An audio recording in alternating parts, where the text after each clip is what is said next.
That was the idea. So I came back to China and say, I want to resign from my school. You were a teacher? I was a teacher. I've been teaching in the university for 6 years. So I said, I want to do it. I invite 24 of my friends to my apartment.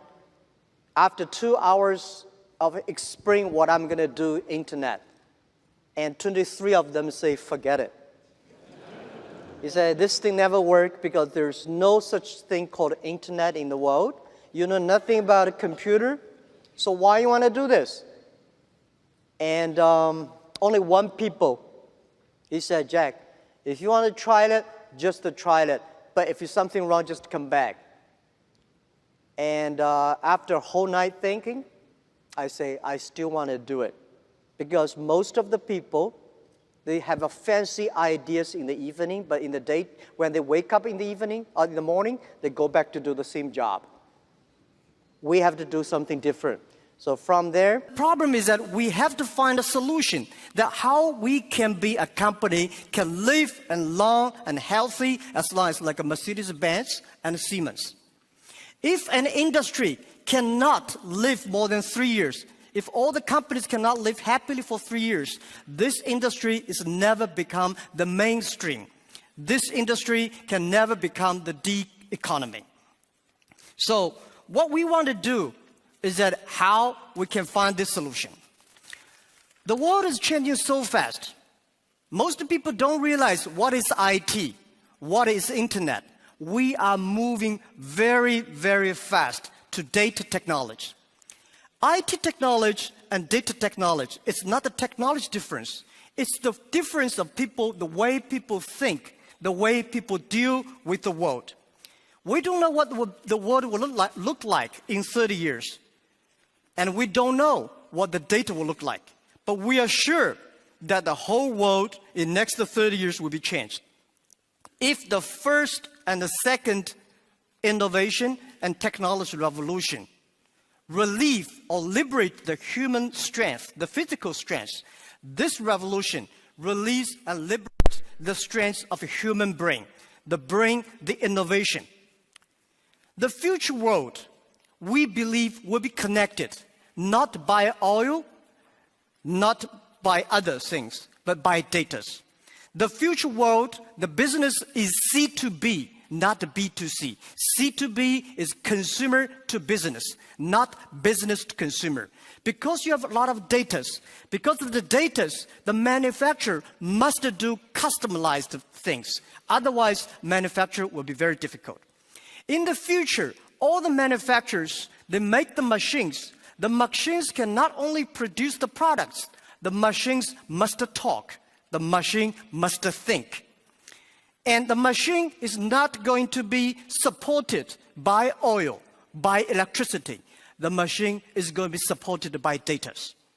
The future world, business will not focusing on the size. Business will not focus on standardization and the power.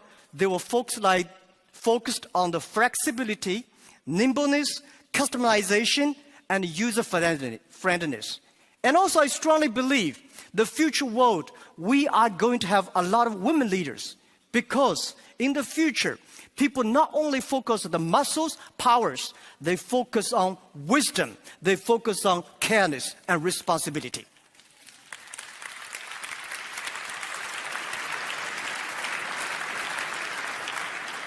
And I think internet must find the missing part.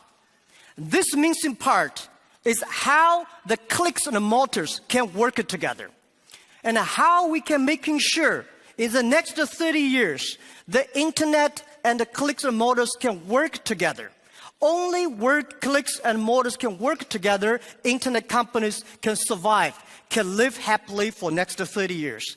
And if that day comes, that day we call the economy. And it's not a digital economy, which I called data economy. Everything is going to be changed. And I also believe the world is going to be beautiful, but the world is very challenging. Apple may not be the future, but Apple tells us what the future will look like. That is something in the machine is moving. That is data. We are at a great time of innovation, inspiration, invention, and creativity. And I think everybody's working hard, trying to realize their dreams. Today you see here are real world workers, truck drivers, and game players, and also all these senior people. Everybody in the ancient times, nobody can leverage the technology to realize their dreams. Today, because of the data, everything becomes the truth. And I strongly believe it's not the technology that changed the world. It's the dreams behind the technology that changed the world. If the technology changed the world, I will never be here. I'm not trained to be a technology. I know nothing about a computer, and I know very little about the internet. I have a strong dream that we want to help small business. So 14 years ago, we come here to sell Chinese products to Europe. That won't work.